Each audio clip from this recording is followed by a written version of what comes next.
Hello दोस्तों, I am D Kumar and welcome to your YouTube channel Dheeraj concepts. तो दोस्त, यदि आप मेरे वीडियो को पहली बार देख रहे होंगे तो मेरे चैनल को सब्सक्राइब कीजिए। अब बगल में जो बेल आइकन है उसको प्रेस कीजिए ताकि मेरे वीडियो का नोटिफिकेशन सबसे पहले आपको मिले। तो इसके पिछले वाले वीडियो में हम 2 पार्ट डाल चुके हैं, जो गेस क्वेश्चन जैक बोर्ड का 2 नंबर वाला। तो आज हम देखने वाले हैं भाग 3 पार्ट 3 देखने वाले हैं और 10 क्वेश्चन यहाँ भी हम देखेंगे। उसमें हम लगभग 21 तक करा दिए थे, तो 22 से लेकर आज देखते हैं क्वेश्चन।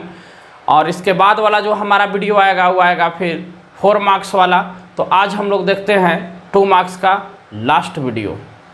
चलिए, मेरा क्वेश्चन क्या दिया हुआ है, find the projection of the vector vector A 2i cap plus 3j cap plus 2k cap on the vector vector b is equal to y cap plus 2j cap plus 2k cap. अब यहाँ पे हमको ध्यान देना है काम करना कैसे है, तो आपको पता होना चाहिए। अगर नहीं जानते हैं तो जान लीजिए कि जहाँ पे ऑन द वेक्टर के बाद वाला जो टर्म होगा, ऑन द वेक्टर के बाद वाला टर्म वेक्टर b, यह यूनिट वेक्टर होगा। ये 2 मार्क्स का क्वेश्चन है, तो ज़्यादा इसको हम लॉन्ग में बनाएंगे नहीं। पहले जो गिवन पार्ट है लिखेंगे उसको, vector A is equal to 2i cap plus 3j cap plus 2k cap and vector b is equal to हम लिखेंगे i cap plus 2j cap plus 2k cap. अब यहाँ पे हमको फाइंड करना है क्या कि projection of vector A on the vector b on the vector b। तो इसके इज इक्वल टू लिखते हैं vector a into B cap. Vector b का कैप मतलब उसका यूनिट वेक्टर। आज जब ये लिखेंगे तो इतना इज इक्वल टू फार्मूला पता है कि vector a into vector b by mod of vector b, mod of vector b। अब क्या करते हैं कि इन दोनों का हम कराएंगे क्या, डॉट प्रोडक्ट। तो 2i cap plus 3j cap plus 2k cap, vector b यहाँ है i cap plus 2j cap plus 2k cap, और इसका मॉड निकालेंगे। तो जब वेक्टर b का मॉड निकालेंगे तो देख लीजिए हमारा किस टाइप का वेक्टर आएगा। तो वेक्टर b यहाँ दिया हुआ है, तो रूट अंडर b के लिए 2k square plus 3k square plus vector b के लिए b का लिखेंगे, b का लिखेंगे तो 1 का स्क्वायर, यहाँ देखिए 1 का स्क्वायर प्लस 2 का स्क्वायर प्लस 2 का स्क्वायर। अब इतना इज इक्वल टू हम वैल्यू लिख देंगे। तो देख लीजिए पहले हम कराते हैं क्या, डॉट प्रोडक्ट। तो डॉट प्रोडक्ट में याद रखना है कि i को i से ही करेंगे, बाकी के साथ मल्टीप्लिकेशन होगा तो रिजल्ट 0 आ जाएगा। तो 2 1 2 3 दूना के प्लस 6 और 2 दूना के 4, यहाँ से अंडर रूट करेंगे तो 2 दूना का 4 4 8 1 9 9 रूट अंडर 9, ये जोड़ेंगे तो आ जाएगा 6 4 10 2 12 बटा 9 के वर्गमूल 3 3 चौका 12। प्रोजेक्शन इसका मिल गया 4। ये हमारा क्या हो गया, आंसर। अब इसी तरह से फिर देखते हैं क्वेश्चन एक और, क्वेश्चन नंबर 23। क्वेश्चन नंबर 23 हमारा है, find the projection of the vector. अब इसको a मान लेना, ऑन द वेक्टर इसको b मान लेना। 2 वेक्टर हमारा दिया हुआ है, यही दोनों वेक्टर पर हमको निकालना है। तो देखिए हमारा क्या कंडीशन अप्लाई होगा। तो सबसे पहले इसका सॉल्यूशन में हम क्या करेंगे कि मान लेंगे कि लेट, माना कि वेक्टर a बराबर i cap minus j cap, अब वेक्टर b बराबर i cap plus j cap. अब निकालना है हमको, क्या निकालना है, तो प्रोजेक्शन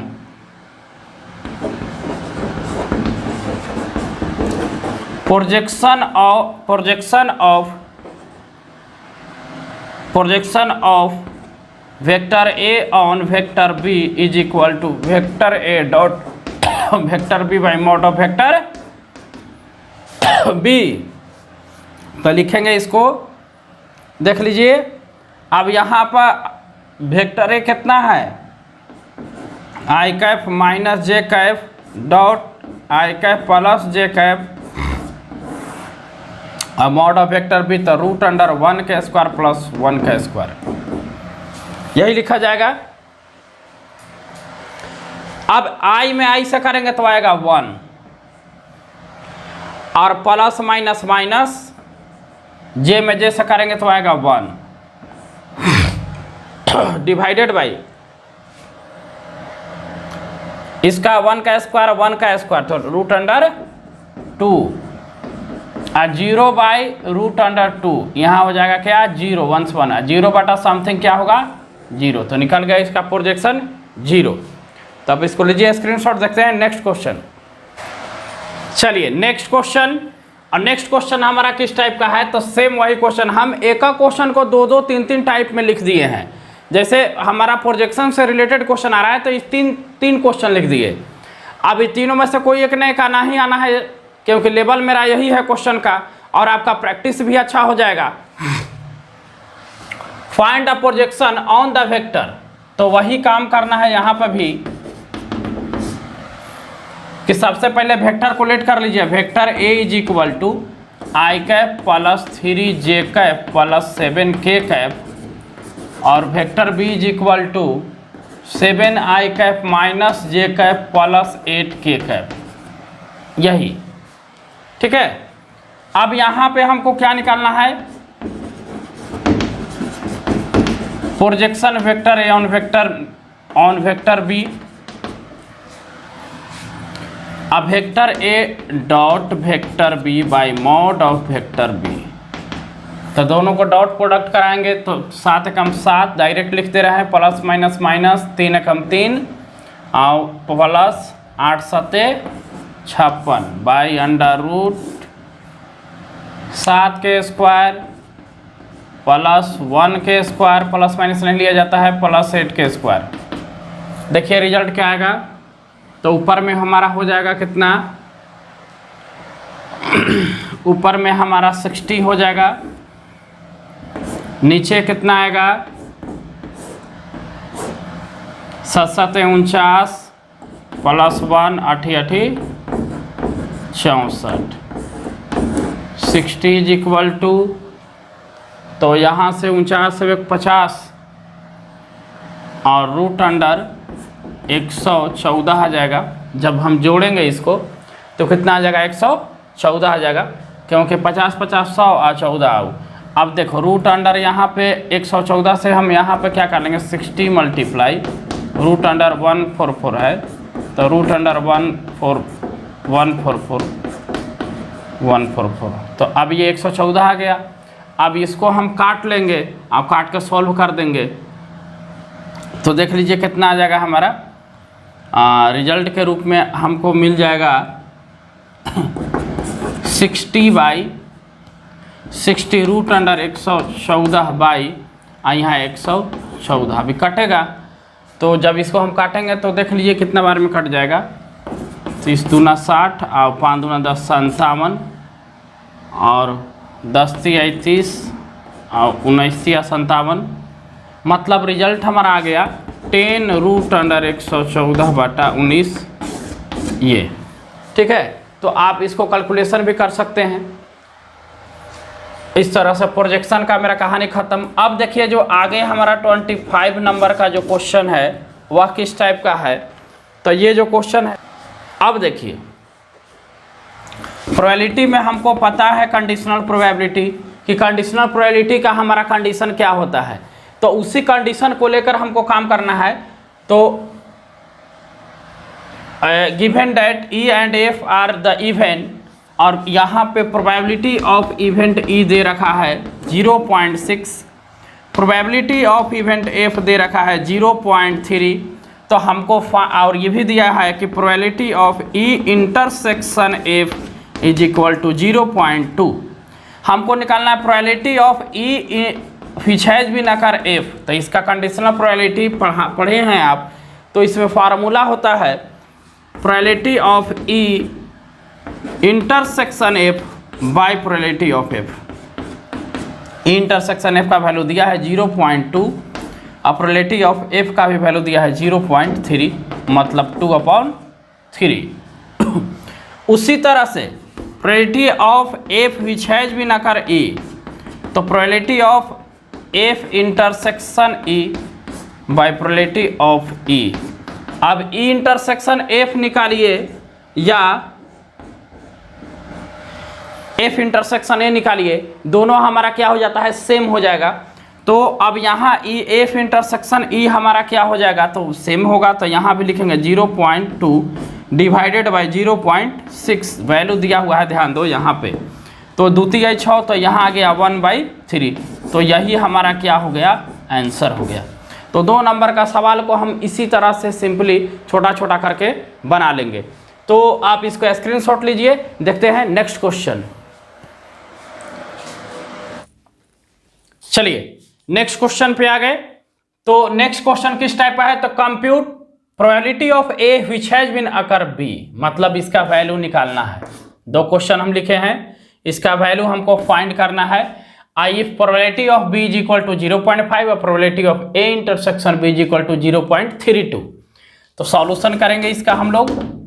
तो probability of A which has been occur B is equal to, conditional probability में फार्मूला होता है A intersection B by probability of B.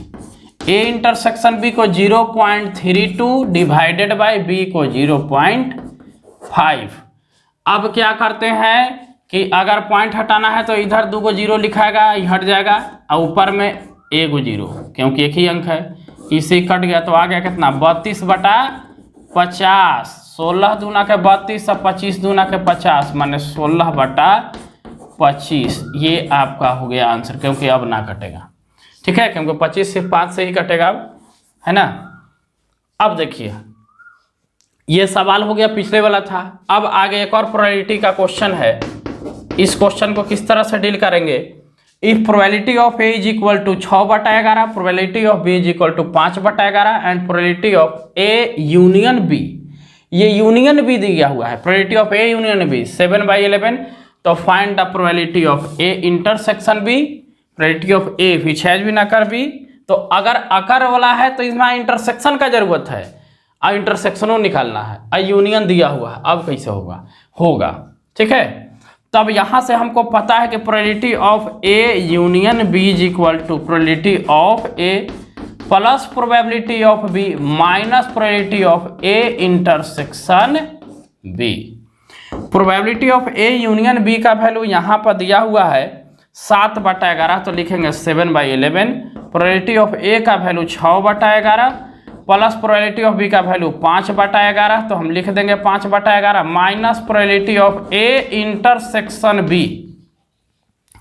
अब हमारा कहानी क्या होता है कि अब इसको हम ऐड करेंगे, तो 6 5 11, 11/11 ही कुल मिला के बन गया 1, तो 1 आ गया यहाँ, और minus probability of A intersection B, E 1 इधर जाएगा तो हो जाएगा माइनस में, तो 7/11 माइनस 1 बराबर minus probability of A intersection B. अब यहाँ से देखिए इसको हम सॉल्व करने का प्रयास करेंगे तो घटाएंगे, तो 7 - 11/11 is equal to minus probability of A intersection B. अब रिजल्ट के फॉर्म में ये 7 4 11 minus 4/11 minus probability of A intersection B, इसे ही कट गया, तो आ कितना गया, probability of A intersection B 4/11। ये एक आंसर हो गया, क्योंकि यहाँ निकलना था, फर्स्ट वाला का जवाब हो गया 4/11। अब देखिए, अब हमको पहला क्वेश्चन का जवाब हो गया, दूसरा निकालना था probability of A which has been occur B. Simple है, probability of A intersection B by probability of B. तो ए इंटरसेक्शन बी का वैल्यू कितना है, 4/11 डिवाइडेड बाय बी का वैल्यू यहाँ 5/11। नीचे नीचे वाला कटता है, ऊपर ऊपर वाला कटता है, तो आ गया 4/5। ये हो गया आंसर।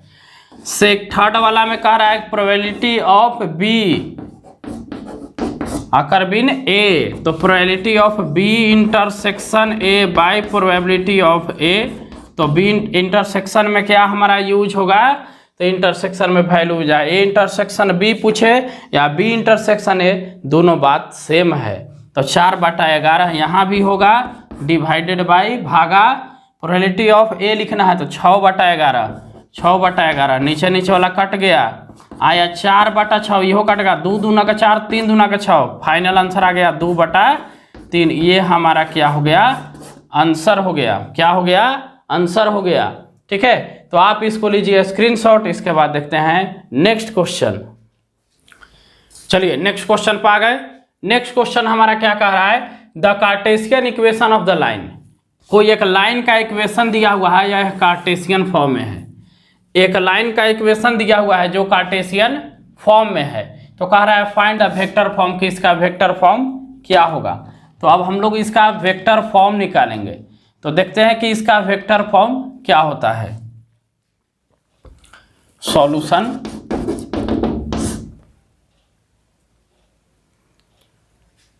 अब यहां पर देखिए सबसे पहले क्वेश्चन लिखते हैं x + 3/2 y - 5/4 z + 6/2, ये हमको दिया हुआ है।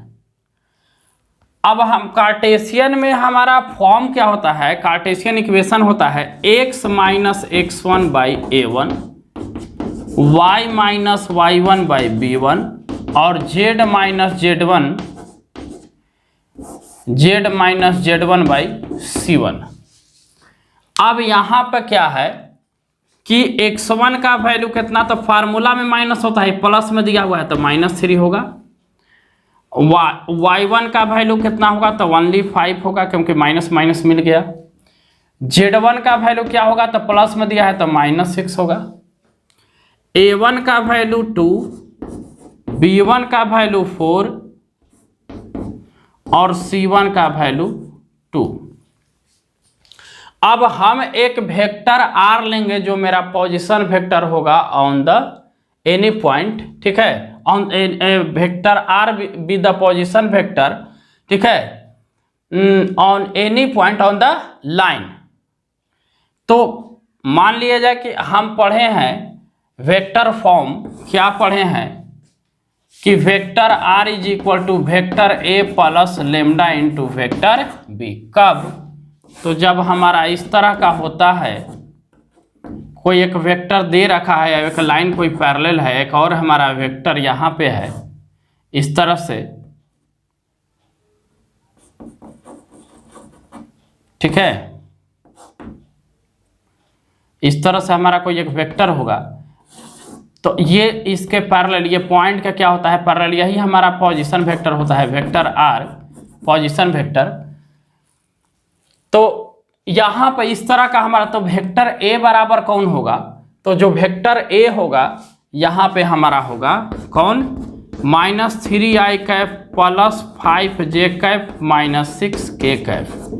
और वेक्टर b हमारा कौन होगा, तो 2i + 4j + 2k। तो वेक्टर फॉर्म में फिगर बनाने की जरूरत नहीं है, डायरेक्ट समझाने के लिए हम लिख दिए थे। वेक्टर फॉर्म में हम इसका रिजल्ट लिखेंगे और यहाँ लिख देंगे कि vector r with the position vector and vector r with the position vector of any point on the line. ठीक है, तो वेक्टर r = a का मतलब -3i + 5j - 6k plus lambda into vector b का वैल्यू लिखेंगे 2i + 4j, vector b का value + 2k। ये हमारा रिजल्ट हो गया। वेक्टर कार्टेशियन में दिया हुआ था, वेक्टर फॉर्म में ला लिए। अगर वेक्टर फॉर्म में दिया हुआ है कार्टेशियन में लाना है तो x माइनस इतना, माइनस है तो प्लस हो जाएगा, प्लस है तो माइनस, माइनस है तो प्लस, अब y ये हो जाएगा, मतलब ये फॉर्म आ जाएगा। ठीक है, आप लीजिए इसको स्क्रीनशॉट। देखते हैं नेक्स्ट क्वेश्चन 3D फॉर्म में। चलिए नेक्स्ट क्वेश्चन पर आ गए और नेक्स्ट क्वेश्चन किस टाइप का है कि find the value of P, P का वैल्यू निकालना है सो दैट द लाइन्स, और दो लाइन दिया हुआ कह रहा है कि एक लाइन दूसरे लाइन पर परपेंडिकुलर है। आज जब कार्टेशियन फॉर्म में लाइन परपेंडिकुलर होता है तो आपको कॉन्सेप्ट पता है, क्या कॉन्सेप्ट होता है कि a1 a2 plus b1 b2 plus c1 c2 is equal to 0, ये कंडीशन होता है। तो चलिए क्वेश्चन को देखते हैं। सबसे पहले पहला लाइन लिखेंगे 7 माइनस 7x बाई, और पहला लाइन ये नहीं है, पहला लाइन है मेरा 1 minus x by 3, 7y minus 14 by 2p z minus 3 by 2। अब देखिए, अब कार्टेशियन फॉर्म हमारा क्या होता है, ये होता है x minus x1 by a1 is equal to y minus y1 by b1 is equal to z minus z1 by c1। इस फॉर्म में तो है नहीं, तो अब लाना होगा। कैसे लाएंगे, तो पहले यहाँ x आना चाहिए था, तब इसको लाने के लिए हम यहाँ माइनस कॉमन करेंगे। बहुत बढ़िया ये क्वेश्चन है एग्जामिनेशन के दृष्टि से। पहले यहाँ माइनस कॉमन लेंगे तो क्या हो जाएगा, ई आ जाएगा, नहीं तो x माइनस 1 हो जाएगा, बाई 3 लिख देंगे। चलिए ठीक है, यहाँ क्या करते हैं कि y माइनस y1 चाहिए, हम 7 कॉमन ले लेते हैं, तो y माइनस 7 गुना के 14 2 हो जाएगा 2p आई, तो अपने से z माइनस 3 बाई 2 है, इसमें कुछ नहीं करेंगे। अब इसको हम इस तरह से भी लिख सकते हैं कि x minus 1 by minus 3, denominator या नोमिनेटर पूरा टर्म नेगेटिव है, is equal to y minus 2, ये 7 ऊपर है तो 2p बाई 7 लिख देंगे, क्योंकि फिर 7 ऊपर चला जाएगा, z माइनस 3 बाई 2। अब देखिए, अब यहाँ से हमारा x minus x1 y minus y1 z minus z1 by a1, तो अब यहाँ पे हमारा a1 का वैल्यू कितना होगा, -3, b1 2p बाई 7 और c1 2। चलिए निकल गया। अब लिखते हैं सेकेंड इक्वेशन, क्या है 7 minus 7x by 3p y minus 5 by 1, तो ठीक है। अब 6 माइनस z बाई 5, यही दिक्कत है। यहाँ से 7, यहाँ से -7 कॉमन करेंगे तो ये प्लस से -7 कॉमन करेंगे तो ये माइनस से प्लस हो जाएगा, तो x माइनस 1 आएगा बाई 3p, क्योंकि गुना करेंगे तो फिर यही चीज़ मिल जाएगा। और ये y minus 5 by 1 is equal to, यहाँ पे भी माइनस कॉमन करेंगे तो z माइनस 6 बाई 5 आ जाएगा। अब देखिए कंडीशन हमारा क्या अप्लाई होगा, तो इसमें जो कंडीशन होगा फिर वही काम करेंगे, x minus 1 minus 3p by 7 नीचे, y माइनस 5 बाई 1 और z माइनस 6 बाई -5। तो यहाँ से a1 b1 c1 निकाल लिए थे, यहाँ से अब a2 निकालते हैं दूसरा, a2 is equal to -3p by 7, b2 is equal to 1 और a2 b2 c2 is equal to -5। अब कंडीशन है कि इतना बराबर 0 रखना है, क्योंकि लाइन परपेंडिकुलर कहा है, तो परपेंडिकुलर कहने का मतलब है कि a1 a2 plus b1 b2 plus c1 c2 का मान 0। तो वैल्यू रखेंगे हम, तो a1 बराबर है -3, अब a2 बराबर है -3p बाई 7 प्लस b1 बराबर है 2p बाई 7 मल्टीप्लाई, यहाँ तो b2 1 है, c1 2 है, यहाँ -5 है, इज इक्वल टू 0। अब देखिए माइनस और माइनस प्लस 3 तरीका, 9p बटा 7, यहाँ देखिए 2p बाई 7 हो जाएगा प्लस 2p बाई 7 और यहाँ हो जाएगा -10 इज इक्वल टू 0, 5 दूना के -10। इसको अगर जोड़ेंगे, इसको उधर ले जाएंगे तो 9 2 11p बाई 7 आ जाएगा, इज इक्वल टू 10 लिख सकते हैं। क्रॉस मल्टीप्लिकेशन करेंगे तो 11p बराबर 10 दहिया 70, तो p का मान 70 बटा कितना आ जाएगा 11, यही हमारा क्या हो गया आंसर हो गया। यहीं से हमारा p का मान निकल गया। तो कार्टेशियन फॉर्म में जब एक लाइन दूसरे लाइन पर परपेंडिकुलर हो तो हम A1 इसमें हमारा x1 y1 z1 का कोई रोल नहीं होता है। हमारा रोल कहाँ होता है? A1 A2 B1 B2 और C1 C2। इसी का वैल्यू निकाल के हम आराम से बना लेते हैं। तो सिंपल कैलकुलेशन था, थोड़ा सा आपको समझना है। 70/11 आपका क्या आ जाएगा? आंसर आ जाएगा। ठीक है, तो इस तरह से आप इसका स्क्रीनशॉट लीजिए। एक और लास्ट क्वेश्चन देखते हैं। चलिए लास्ट क्वेश्चन पर आ गए।